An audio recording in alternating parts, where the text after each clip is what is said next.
Good, then welcome back. In today's lecture, the penultimate lecture for this course, we're going to discuss what happens when you combine Goldstone's theorem with, which pertains to symmetry breaking, with local gauge invariance.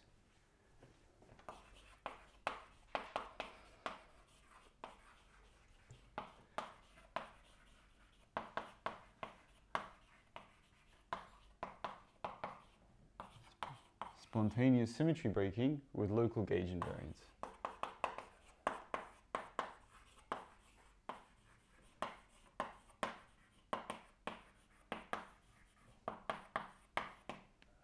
This is the question, and the answer to this question resolves a puzzle to do with local gauge invariance. So if you consider a gauge theory, say SU2 gauge theory,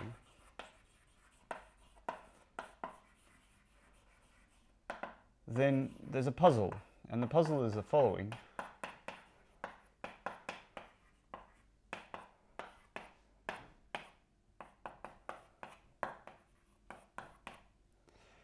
The gauge bosons, the ones that are these auxiliary bosons that are introduced to give this theory this local gauge symmetry, they do not have an explicit mass term.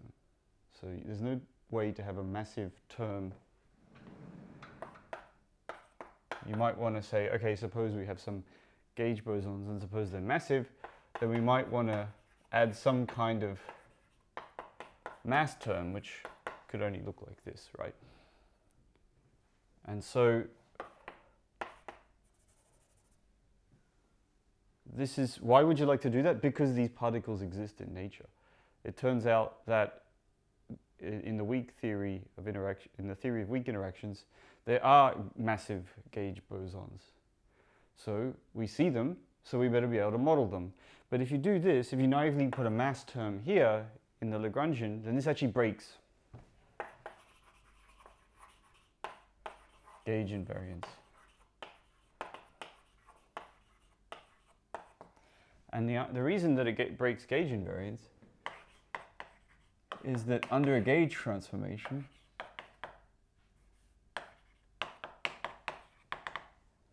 these gauge fields transform to themselves plus some derivative terms. And this just doesn't transform in the right way. So that's the puzzle.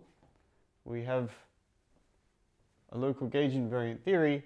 We want to have some mass terms, but we can't. And it turns out the resolution to this puzzle is via this Higgs mechanism here. So again, whenever we have a puzzle in physics, it usually points to there being additional degrees of freedom which can relieve the tension. So there's this tension here, right? Local gauge invariance and a mass term here. And these two things fight each other. They don't like each other. The mass term here is not locally gauge invariant. So local gauge invariance fights this mass term here. So you have this constraint that you can't resolve. But whenever you have constraints in physics,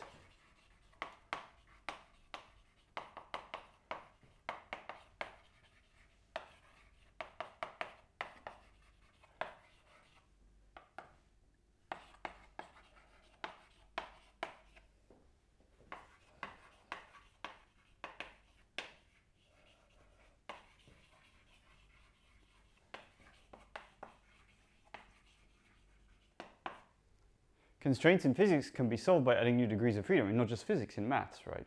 So if you have n equations and m unknowns, and n is bigger than m, then you're not going to expect a solution. So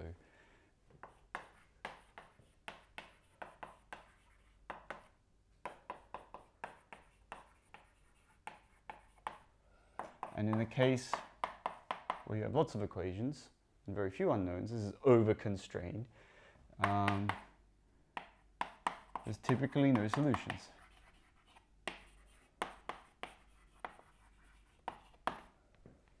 And a really naive way to get over that problem is to just add unknowns until you have enough equations that they equal the number of unknowns, and then you have a solution. So this is, it sounds very naive, but this is precisely what we're doing here with this Higgs mechanism here. We have this demand, this constraint here, this one here, they're incompatible with each other. And we're going to try and resolve these incompatible constraints or demands by introducing new degrees of freedom. And the amazing thing, right, you know, why physics is so exciting is every new degree of freedom in high energy theory, that's a particle. So when you do this, you're making a prediction.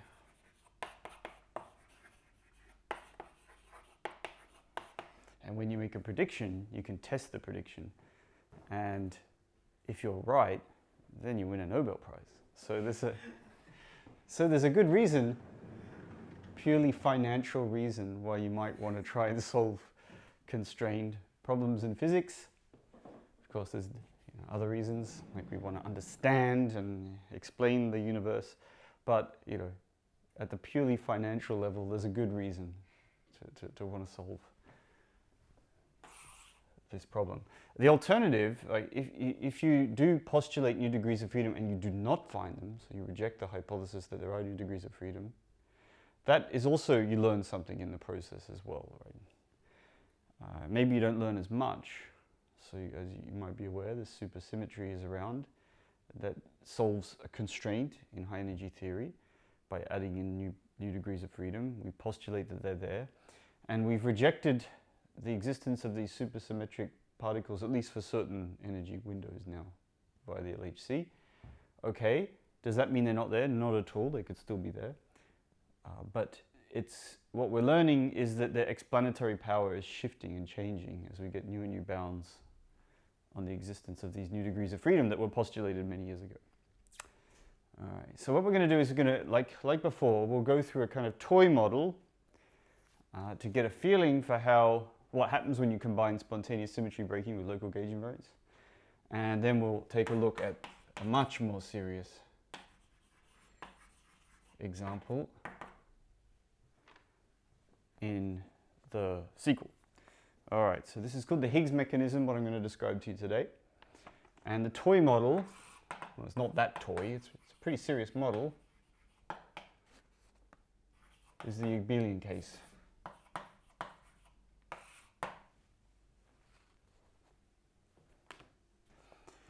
If you like, this is a toy model. This is not the Higgs mechanism as it happens in the standard model.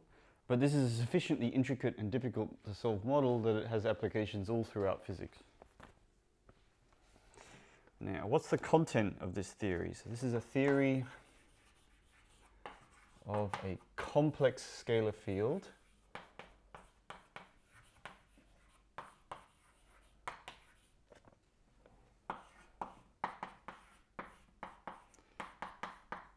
which, if you like, is just a doublet of scalar fields. There's no real harm in thinking about it like that.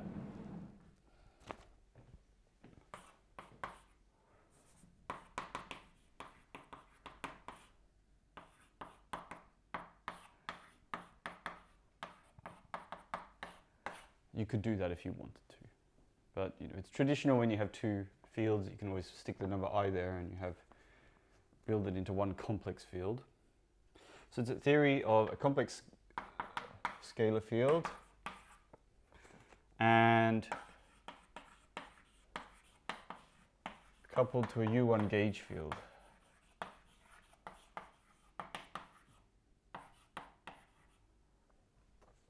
So we've been through gauge theory, we know how to couple fields to gauge fields. It's a little bit different here than the cases we've considered before. We usually have, in the cases before, had fermion fields when we discuss gauge theory, but there's no harm in attaching it to a scalar field. Everything, all the derivation goes through as it did before. I'll just write out the Lagrangian.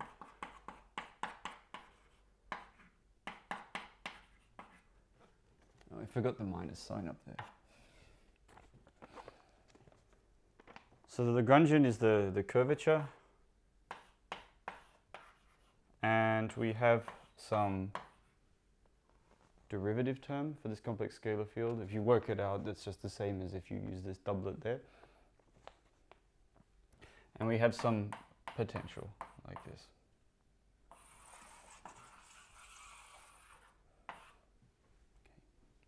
This is some seriously non-trivial model.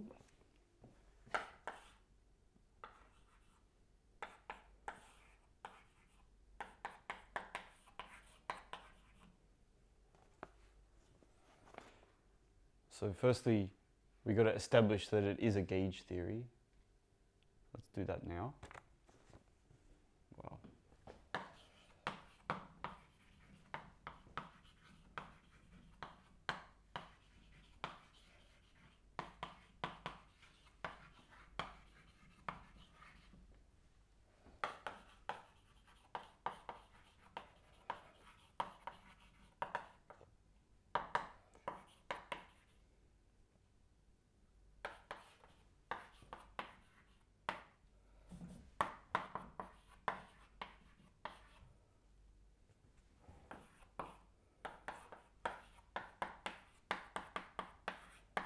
All right, let's just check that that's all what we expect from a gauge theory. So we have this independent at every place in space-time transformation of the field. I didn't draw the x in here.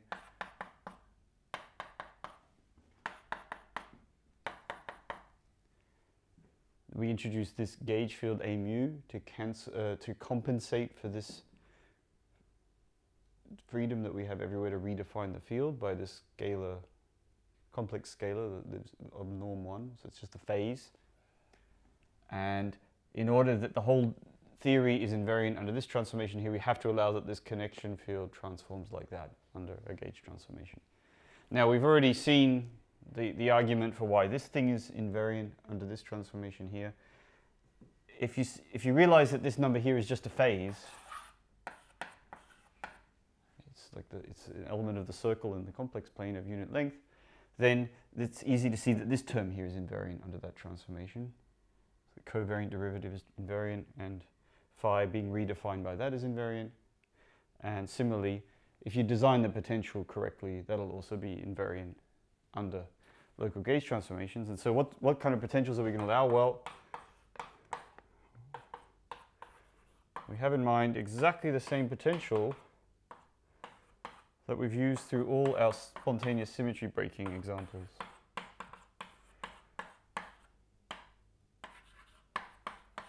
Namely this one here. So we could have put more complicated potentials, but this is the one we use. So that's our theory. We have this theory here. It's a very non-trivial interacting theory. Phi interacts with A mu. I call it via this term here. And V of phi is quartic, so we're not going to be able to expect to exactly solve this model. There's no hope of that.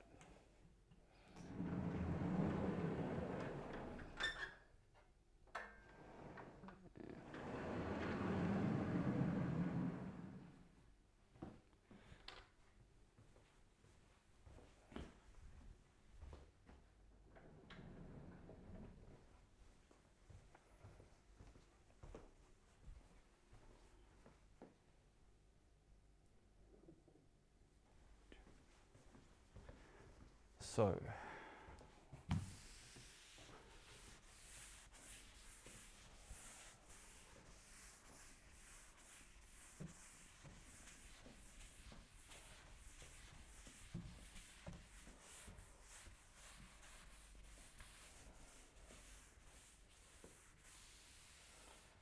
the way we're going to analyze this theory is precisely the same way as we've analyzed spontaneous symmetry breaking in the previous lecture.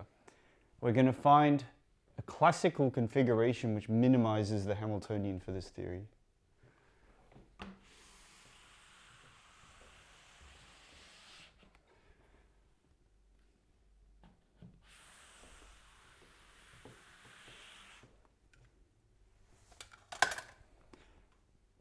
And then we're going to expand around that classical solution and look at the small deviation dynamics around the classical solution.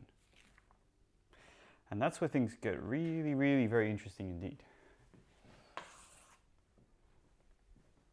So because the steps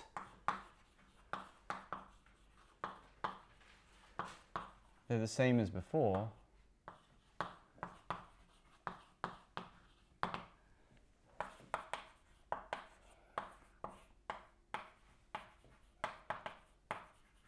I'm going to skip one or two of those steps.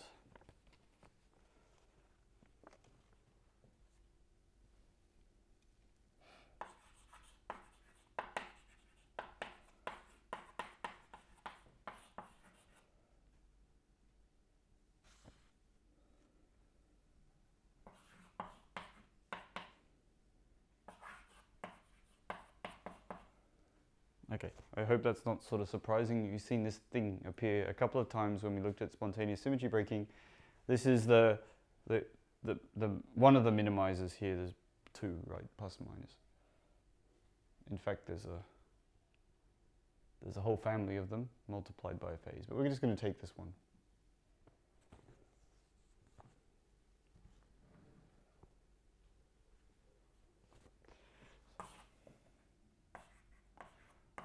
You know, we're free to add in any kind of phase that we like, and it will still minimize the potential. So there's this circle of potential minima. I mean, so far, so nothing, right? I've just shown you that there's this classical solution to the equations of motion that corresponds to the classical minima of these nonlinear differential equations. So this is all classical still. I haven't done anything quantum yet. It's just classical field theory. And then the next step is the really interesting one. We're going to expand L around phi equals phi naught. And we're going to study what's going to happen to a small fluctuation around this steady state solution to these equations of motion. So let's do precisely that. There's our classical solution, and we've got some fluctuations here.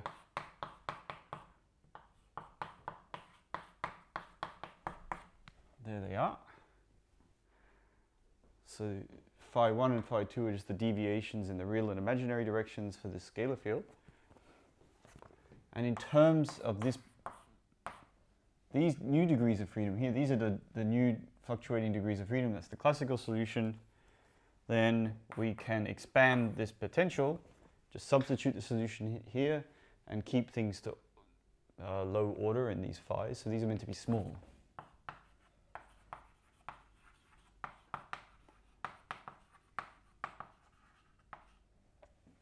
So then when you retain things only to order, say, phi cubed or something, then the potential has a very simple form. This is an exercise.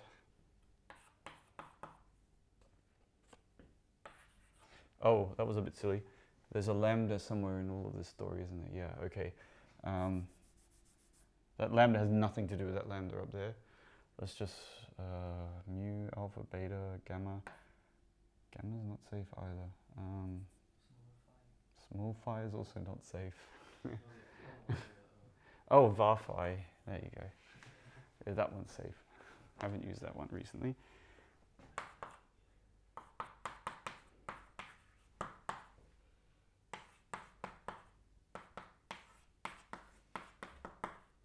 And it turns out when you expand around the classical minima, the potential, it has this particular form here. In particular, there's no imaginary part.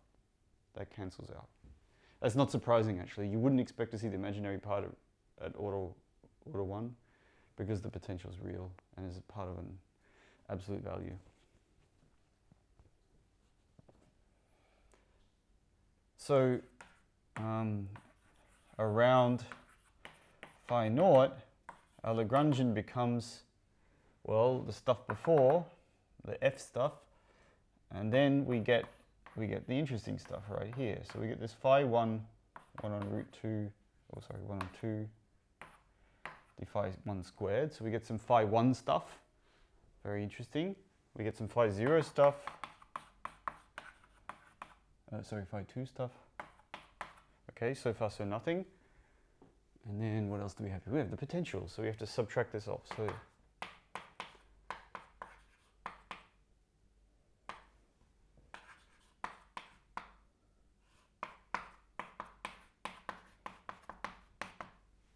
and that's where we learn we start to learn interesting stuff right here.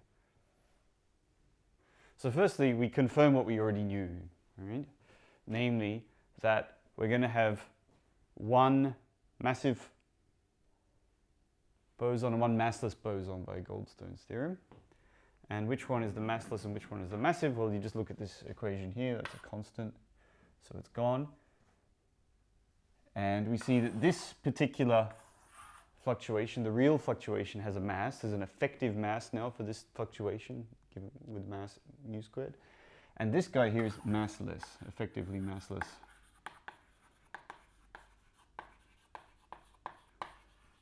Okay, so far so familiar, right? We haven't done anything about the actual covariant derivative term there. I have to expand that now because that's what couples phi to the gauge field.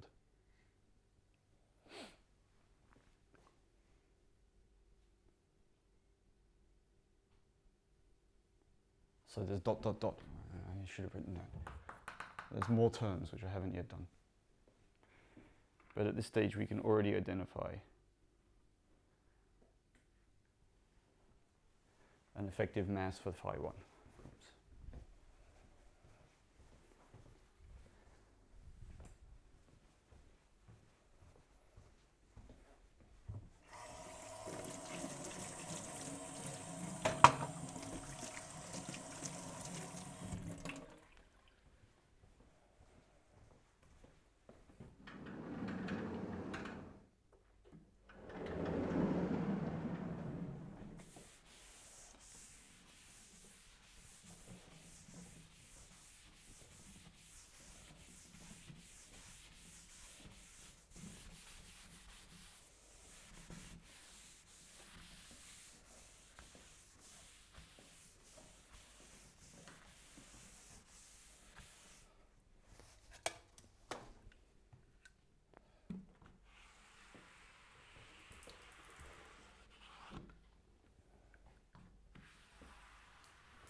Okay, I should have written this not as D, capital D's, but as partials.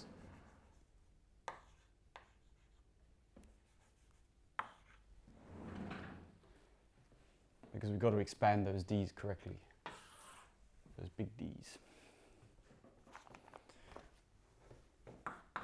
So what about the kinetic energy? Let's expand this thing here now. Let's do it properly. So, well, as predicted by this thing here, we're going to get d mu phi 1 squared plus a half d mu phi 2 squared. So this is good old-fashioned kinetic energy for these fluctuations. And then we're going to get the interesting stuff. E phi naught a mu d mu phi 2. Okay, it's a new looking term. And the really interesting term comes next.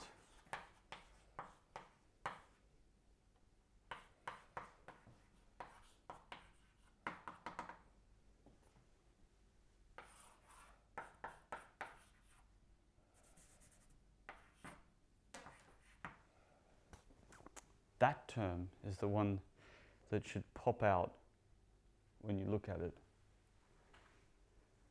So E is a constant, it's like 1 on 137 or something. And phi naught is a constant, right? It comes from minimizing this potential. And that thing there, well, that looks like the mass term that we wanted to have from the outset.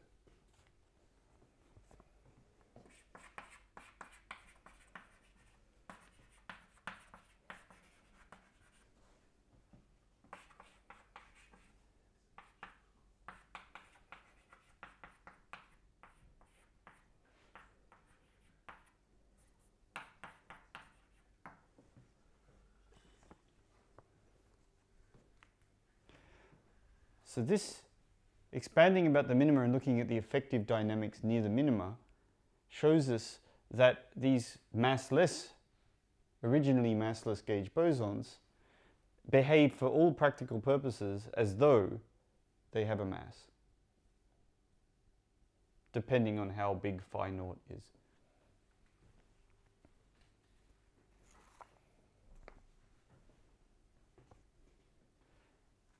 And the whole Lagrangian is still gauge invariant. I haven't broken gauge invariance in any of these steps here. There are further terms here. They're small nonlinear corrections. So, but the lowest order stuff to this Lagrangian looks like a free massive phi 1, a free massless phi 2, and massive bosons A mu. Not bad, huh? So that's all classical.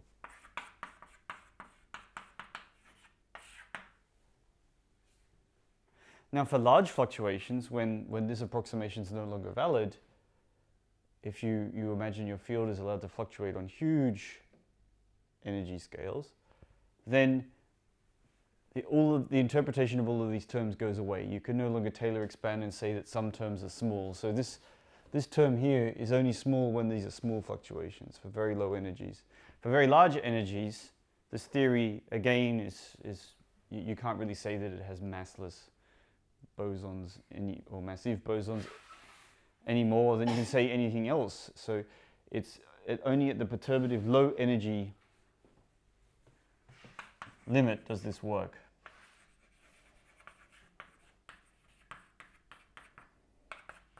So this is a classical result because I didn't do anything quantum yet, and it's a low energy result. So it only works when you consider small fluctuations about that classical solution.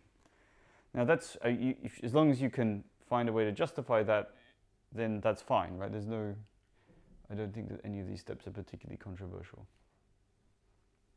Now I'll just say one or two words about the quantum version.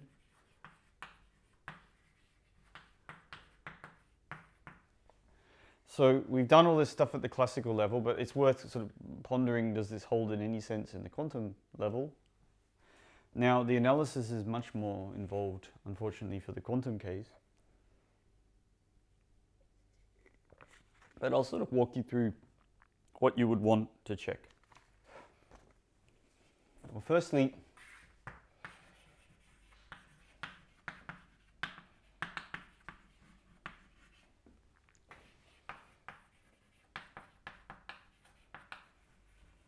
step one is to use path integral quantization on this Lagrange density L. I think that's the easiest way to approach this problem, although you could do a Hamiltonian version on the lattice if you wanted. There's no, but I should, or even a lattice version in the Euclidean lattice. But I'll warn you that lattice is not particularly well suited for this problem, at least as it's written, because the lattice is more a kind of, well,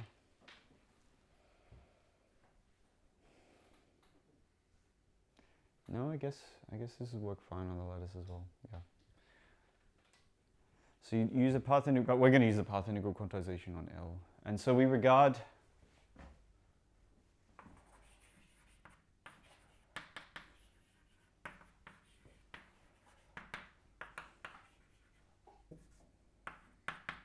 so we're going to have to do path integral quantization. It's not enough just to stick it in the path integral. We've got to generate it. We're going to use the path integral as a box to generate Feynman diagrams. Otherwise, it doesn't make the path integral doesn't necessarily make any sense. So to do that, we're going to need to identify a free part that's easy, and that's given by this stuff here. So this is the minus mu squared phi 1 squared. It's the effective massive phi 1 field. We have the massless phi 2 field. There's no mass there. That's the massless gauge boson guaranteed by Goldstone's theorem. And what else do we have at order 1? Well, if we look here when we expanded, we've got the, of course, the dynamics of the gauge field itself. There they are. When we stick it in the path integral, we'll have to do this Faddeev Popov thing, but that's all L0 Lagrangian stuff. And what else are we missing here? Not much, right? We've expanded the potential and included all those terms in there. That's good. We've dropped off that constant when we expanded the potential. A shifted constant is nothing, doesn't do anything to the dynamics. And we have one more term that we're going to regard as a 0th order term, and it's this one here. We're going to think of that as a 0th order term. Yeah.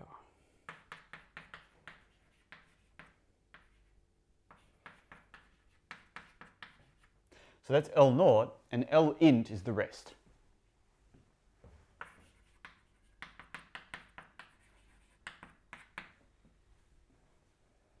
And we regard that as a perturbation.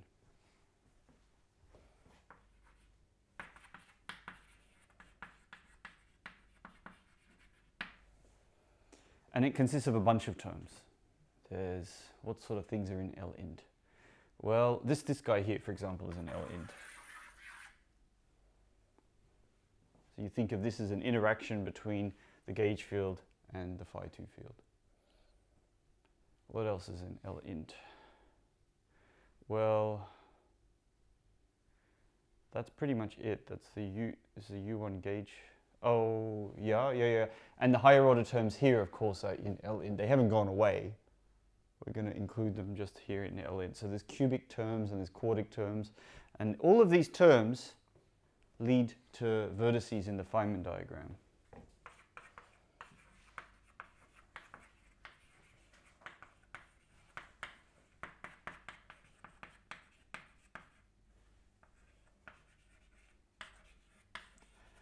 So you do this perturbation theory, you expand the exponential, you look at the Taylor series, you notice patterns, and you quantify them in terms of Feynman rules. And all of these things in L int will turn into different kinds of vertices in the Feynman rules. I'm not going to enumerate them all, I'll just focus on one that's kind of interesting for the fate of the mass of these bosons.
So this term here that I circled, yeah, see that term I circled up there, the coupling between the gauge field and this phi 2 field?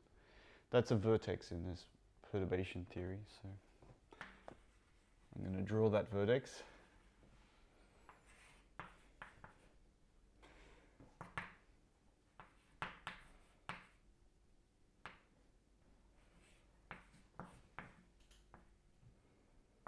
So in momentum space,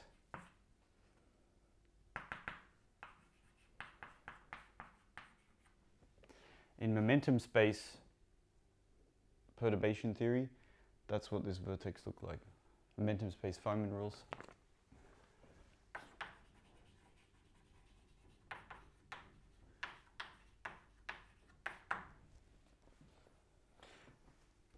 So that's what happens. So now let's look where's the mass at the quantum level?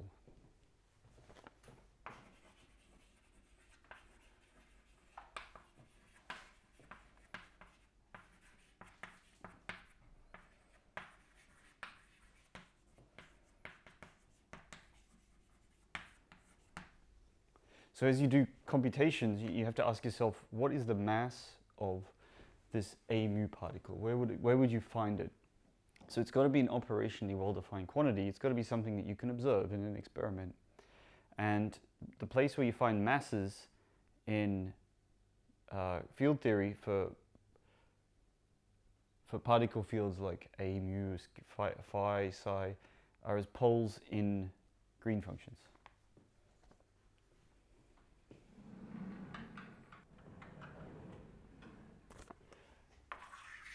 That actually belongs to L int. Sorry, I should have put it in. I'd put it in the wrong part of the Lagrangian. So that also leads to a vertex in the Feynman rules. It leads to a vertex of the form dot. We'll see it come up here. And so as you sum up diagrams, that's the first order contribution for a boson to boson transition amplitude. And here we get a second order contribution where the gauge boson turns into this phi 2 particle, and then it turns back into a gauge boson.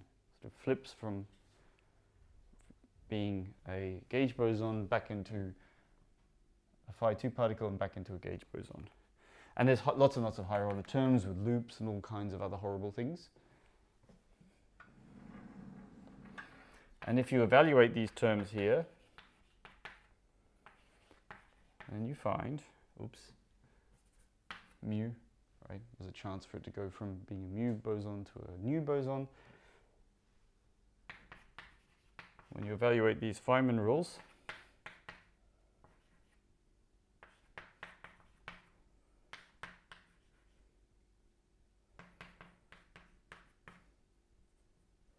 we end up with that expression there.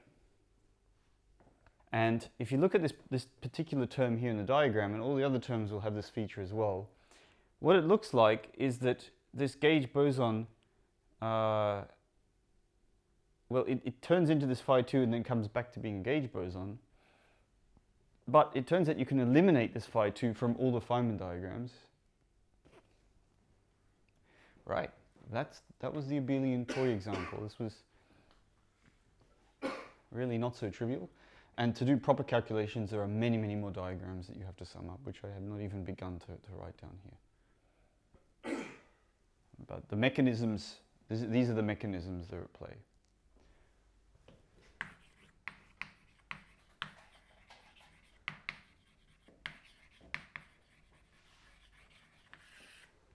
Okay, now that we've done an abelian case, let's do a non-abelian case. Perhaps something goes wrong in the non-abelian case, perhaps something changes. Well, it doesn't, but there are subtleties. There are additional things that take place in the non-abelian case. So non-abelian gauge theory. I've written it down pretty generally here. So, well, why not? We'll do the general theory, and then we'll specialize to the case of U1 cross SU2, which is this the theory of weak interactions, which we'll end this course on.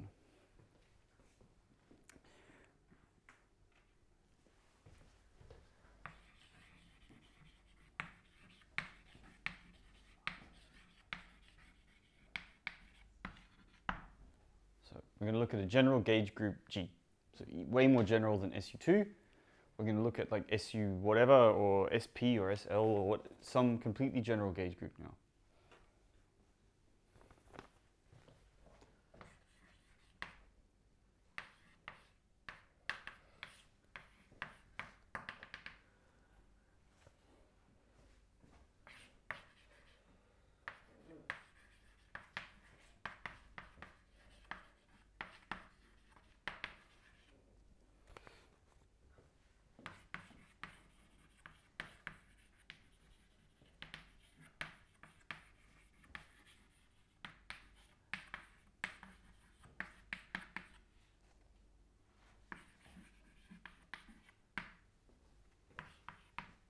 So we didn't really do gauge theory at the level of a general continuous group, but it's very, very similar, and in the end when we apply it, we will apply it just to SU2 cross U1. But we'll just write it slightly more generally like this, and I'll try and point out the steps which are generalizations of what we've done already. So if something transforms according to a continuous group, it means that you take this vector here and just multiply it by a representation of the group, which is a matrix.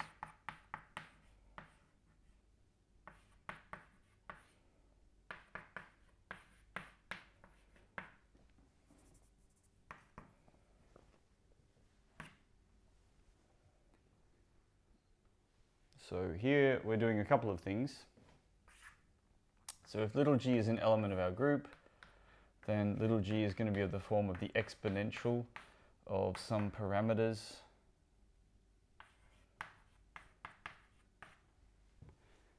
e alpha a t a, and these span the Lie algebra of this group. This is something we've seen several times throughout quantum field theory, that you can always express an element of a group as the exponential of the Lie algebra, or something in the Lie algebra of the group. And these are matrices, and depending on the representation, they may be bigger or smaller matrices.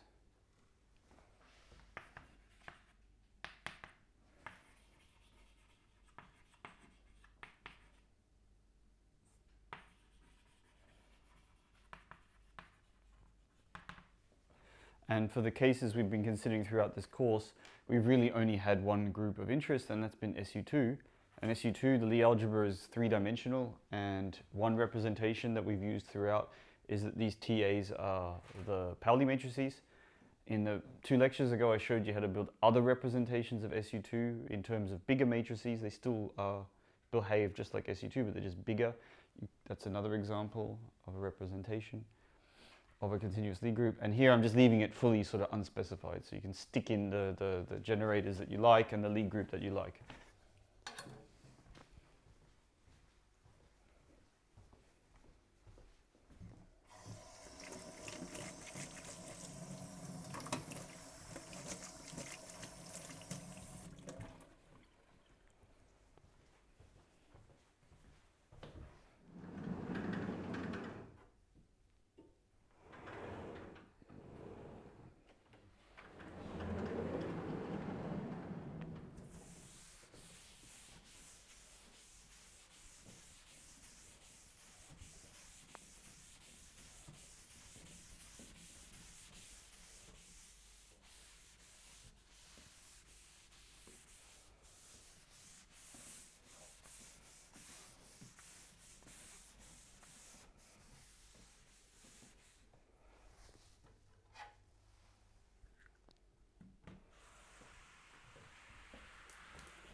All right, so far what have we got? We've got some scalar fields, and they transform under a global symmetry, which is a continuous group. Oh, just to pi of g, just to stress it's a representation of the group, is really pedantic, right? But it's, you know, you have the group as this abstract thing, and then you have a representation of this group as a bunch of matrices, and it's worth stressing that's pi of g just tells you, I'm working with matrices instead of the abstract things. We'll just write, just to make our notation a bit smaller, we'll just absorb that imaginary number I into the matrix TA. Okay, we're going to build a gauge theory.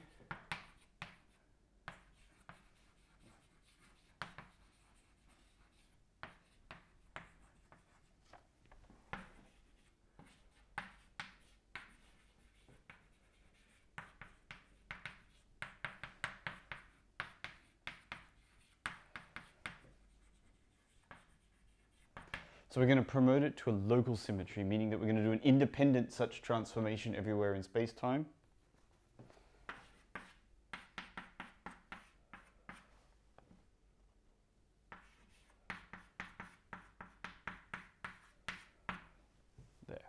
So everywhere in space-time, we're allowed to do a separate, independent, different one of these transformations. And in order to get derivatives,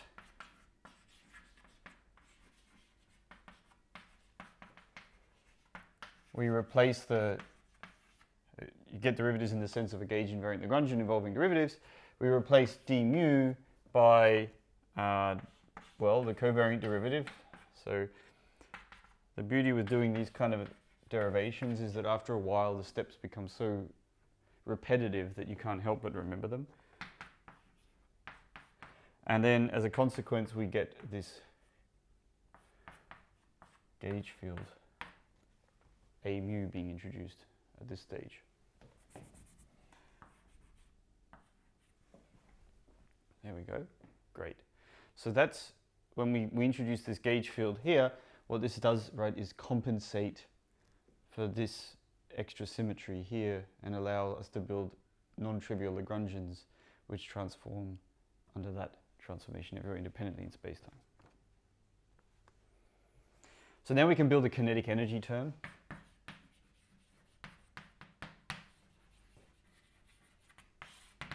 And it's unfortunately going to be a bit lengthy because it's going to involve phi, and it's going to involve t's and a's and so on. One question. Yep. Is it really, on the right side, is it really d mu phi? Or is it only d mu? It's d mu, oh goodness me, yeah, that's really bad, isn't it? Thank you. The question was, is that d mu phi? No way. No, that would make it some crazy weird thing. Yeah, all right. Yeah, that was bad.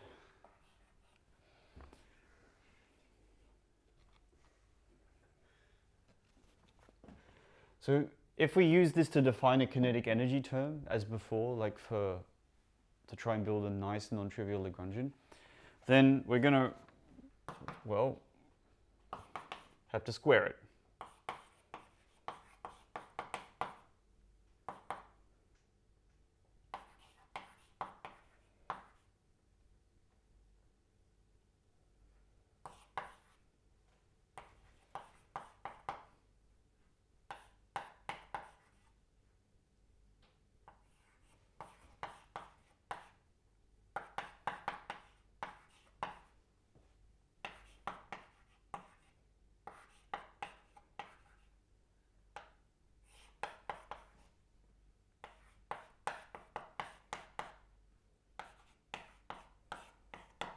And that's what you get when you square the kinetic energy.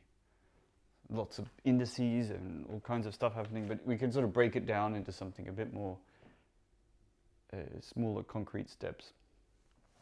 So we've taken d mu phi squared. So that's going to be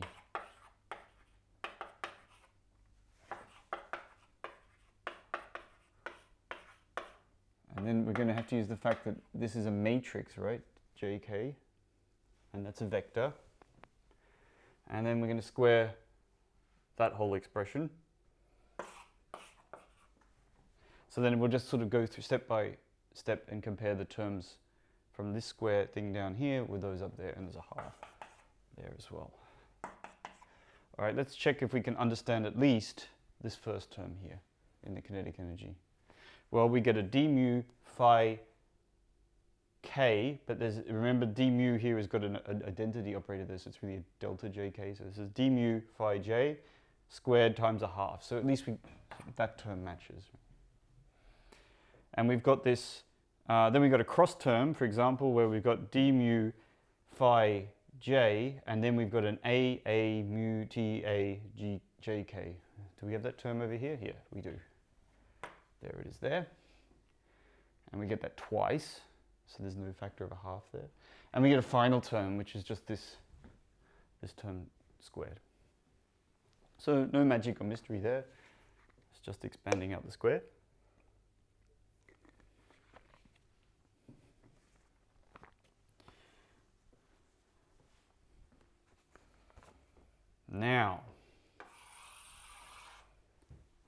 Now we're going to combine this with the spontaneous symmetry breaking story.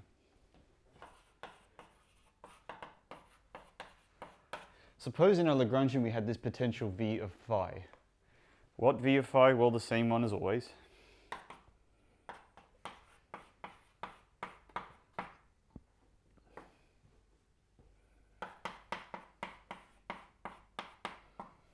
Namely this one.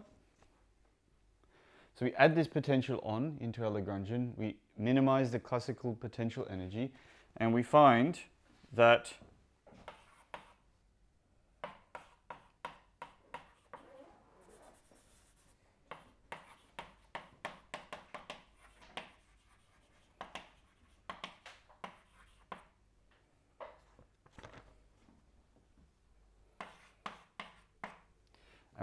this vector phi has some classical minima at some phi naught, some vector. And this is just the wine bottle potential. And the field here just drops down into the circle at the bottom of the wine bottle and gives us that classical minima there. And then, what's the next step, right? We've done this like 5, 6 times now, maybe 3, 4 times. We expand around phi naught. So we have some Lagrangian. We've been very vague about what the Lagrangian has in it. The Lagrangian at least has a kinetic energy term, and the Lagrangian at least has this potential energy term in it. It may have some other stuff in it, but that's the 2 bits that we need that the Lagrangian has. So we expand around phi naught means that phi, the field phi, is it's just the classical minimum, which is, we've worked out already, plus epsilon times by, well, some fluctuating field. And we're going to collect everything to order epsilon.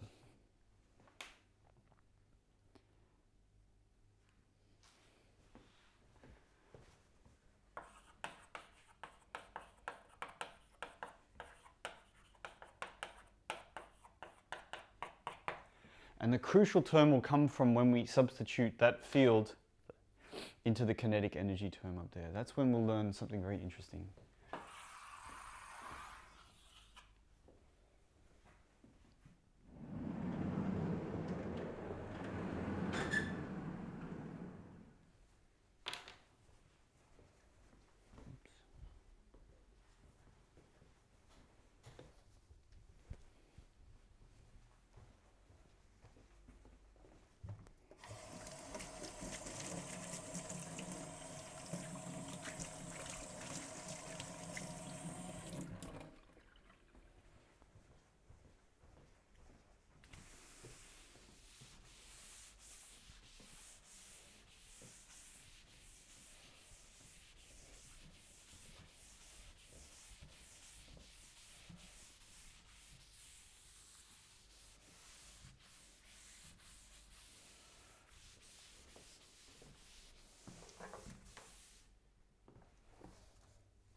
So it's an exercise that when you substitute in this fluctuating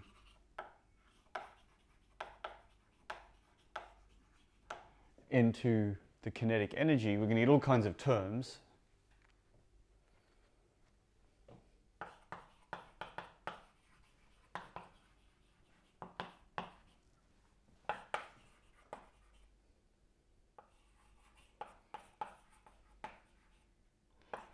There's this one term in particular that's very, very interesting.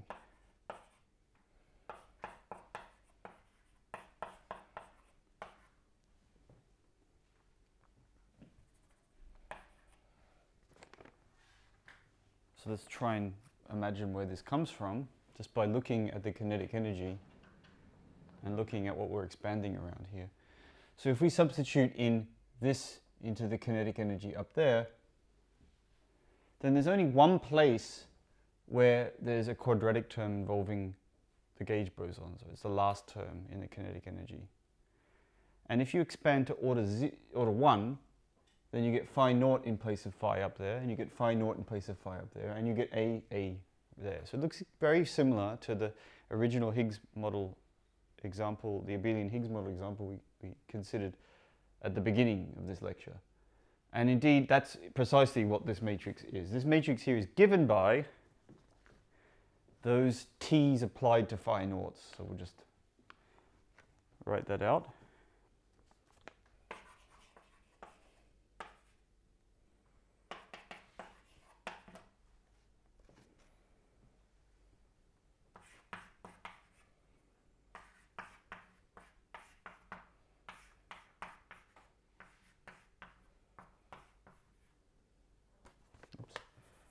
Is a J.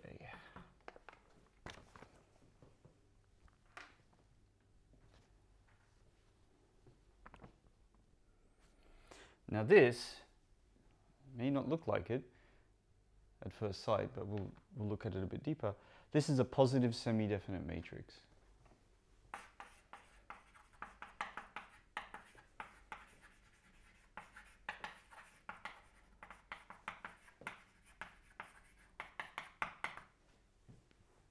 So that sort of be a bit carefuler, I guess. Just like in the previous lecture, I want to make it clear that A, B are the matrix elements of this matrix here. And so they run from 0 to the dimension of the group minus 1, these A and B.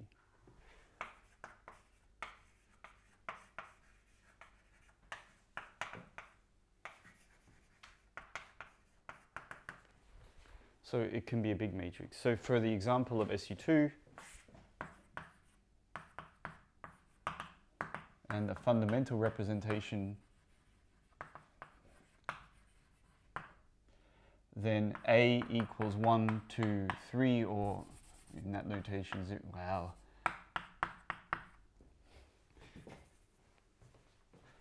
Let's just let the A's and B's run from 1 to the dimension of G. That makes it less annoying. So for this case here, in the fundamental rep, these A's run from 1 to 3, and T1 is I times Pauli X, T2 is I times Pauli Y, and T3 is I times Pauli Z. Let's try and build this matrix here. And so what does phi have to be? So to be compatible with this representation here, this vector phi has to be two-dimensional, because you can't multiply a three-dimensional vector by a two-dimensional matrix. So see here, T is applied to that vector there. So T is a 2 by 2 matrix in this case. So in order for this to work out, phi is just a two-dimensional matrix like that.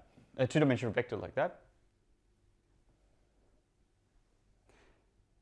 And for the cases we usually consider, phi naught looks something like this. So we can now build this matrix here and have a look at what it looks like. A little bit of linear algebra. So we need to work out what is T1 of phi naught as a vector. Well, that is I, 0, 1. T2 phi naught as a vector is minus, no, not minus, minus 1, yep, minus 0, 1, like this.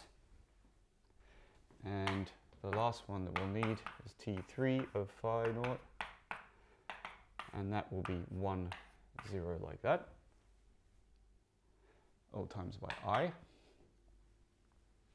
And now we have to build this final thing here, which we get by taking the inner product of this vector with itself plus the inner product of this vector with itself plus the inner product of this vector with itself, depending on what A and B equals. So let's start building out that matrix. M squared, let's look at the 1, 1 entry, for example. So the 1, 1 entry is this vector times by itself.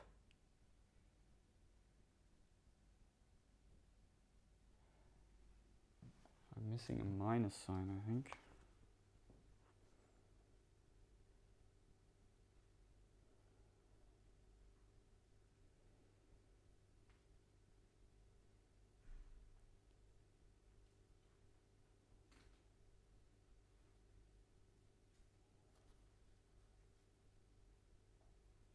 Oh no, it's in the Lagrangian, so the minus sign is good. So you can see I'm going to get a minus here when I consider A and B as 1, and I compute the sum over the entries of the vector here, j equals 1, j equals 2, we're going to get a minus sign. So that's like, oh. So this is minus,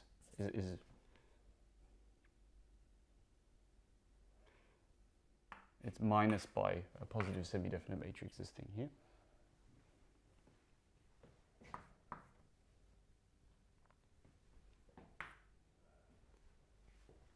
So when we compute the 2, 2 entry, we just compute this thing twice. We always get g squared out the front or the back. And here we get minus 1 again. Oops. And then let's work out the other entries of this matrix. So now what about 1, 2, this entry here? So what's the inner product of this with this? Well, if we look at it, we see that's minus I. What's the inner product of 1 and 3? That's 0. Get that one for free. Like this. And then look at the 2, 3 contribution. Is there one there? No, that's also 0 as well. There we go. So that's the matrix, so-called mass matrix, for this very specific example of SU2. And is it indeed negative of a positive semi-definite matrix? I sure hope so. Let's have a look. So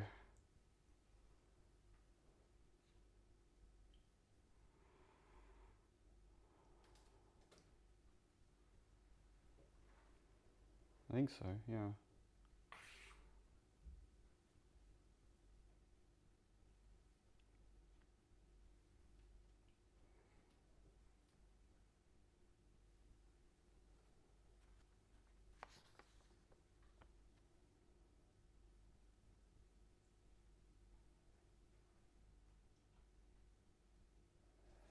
I can't for the moment see if that's positive semi-definite or not.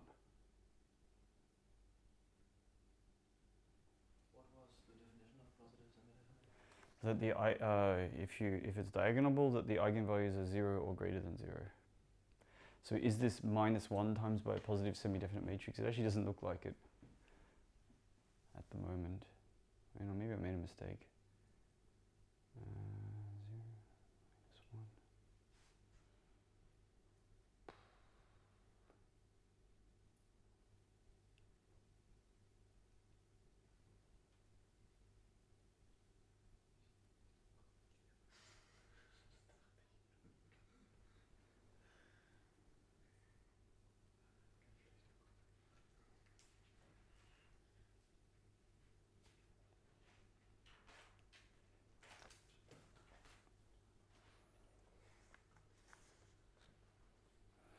So I can't see it at the moment. I don't think it is positive semi-definite. I don't think it's minus 1 times by a positive semi-definite matrix. So I must have made a mistake somewhere in this derivation.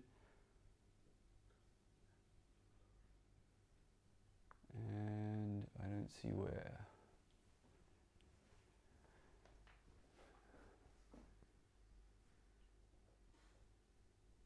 I think it must be negative semi-definite. Negative semi-definite. This one? Yes. Or the minus 1. This is negative. Yeah, this is good. Yeah, I agree. And when it should be semi-definite, then all the signs should be the same. And so when we know there the minus 1 would make it, all the others should also be negative in this special form of matrix. So I'm more worried about this block here. Yeah, I tried it in my head, and I think it should be all negative. All right, okay. So, okay, then let's make it an exercise. Is negative semi-definite?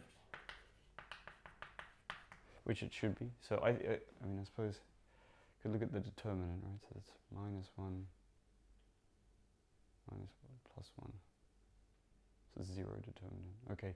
Actually, I'm inclined to agree with you that now that it's negative semi-definite. But let's make it an exercise. Good. Now, I will make one final comment and then we'll stop for today and we'll end in the next lecture with the Glashow-Weinberg-Salam theory of weak interactions. So the final comment is to do with the choice of representation. Now, here, we didn't see it, but it can be the case that you choose a different representation here. So like I chose this fundamental representation, but that's a degree of freedom that we have when we build a theory. We didn't have to choose the fundamental representation. We could have chosen a bigger one for SU2. And if we did, then these matrices would be bigger matrices. They might be 3 by 3 matrices or 4 by 4 matrices. Now in the fundamental representation here, we saw that this state here was, it wasn't annihilated by any of these matrices here. So there's a contribution from all three operators there give a contribution. But it could be that it's annihilated.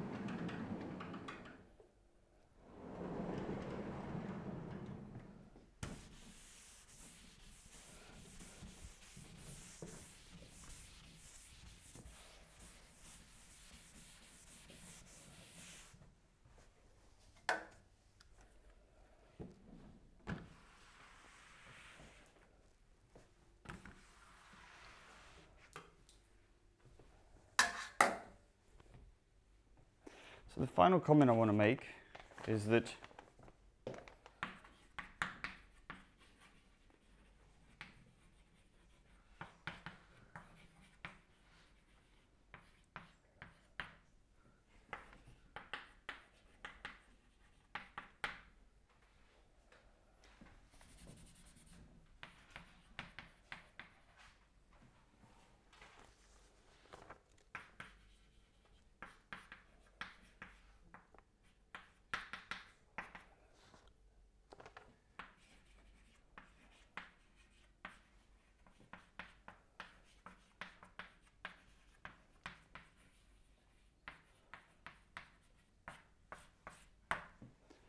so it's possible by choosing your representations, choosing in this case not the fundamental representation but say a spin 1 representation, to imagine a scenario where you definitely get 0 masses in this mass matrix. And that's important because in the theory of weak interactions we know that 2 of these bosons have a mass, but 1 has a mass, is massless. So we need, or is it the other way around? I forget actually. There's the 2 W's and the Z. The Z is, I forget. Z's massive, right? So I think there's 2 massless. Yeah. Yeah. So we get a massive boson, but we also get massless bosons. So you want to at least find a way to imitate that with this spontaneous symmetry breaking mechanism. Indeed, you can, as long as you find representations that leave the vacuum invariant. Then you get these 0 eigenvalues, and effectively 0 massless bosons. And so that's where I will stop today. And in the final lecture, we will discuss this, as I said, the generalization of this to fermions and this Glashow-Weinberg-Salam theory of weak interactions. Okay, thank you very much.